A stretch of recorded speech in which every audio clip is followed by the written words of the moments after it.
శివుడు వాడిన త్రిశూలం ఇప్పటికీ భూమి మీదే ఉందని మీకు తెలుసా?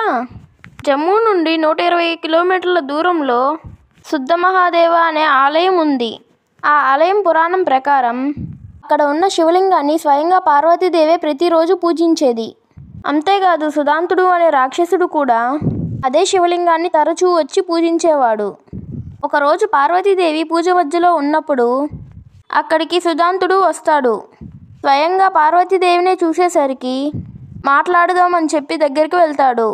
పూజలో ఉన్న పార్వతీదేవి కళ్ళు తెరవగా వికృత రూపంలో ఉన్న సుదాంతుడిని చూసి ఉలిక్కిపడి ఒకసారిగా అరుస్తుంది.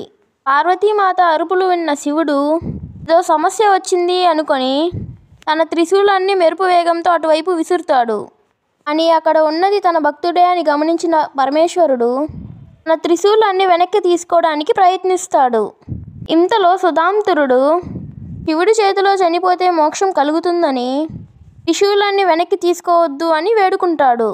తన భక్తుడైన సుదాంతుడిని తన చేతులతోనే చంపుకున్నానని బాధతో శివుడు తన త్రిశూలాన్ని 3 ముక్కలుగా విరిచి అక్కడే పడేస్తాడు. ఈ విరిగిన త్రిశూలం ముక్కలే ఆ ఆలయంలో ప్రతిష్ఠిస్తారు.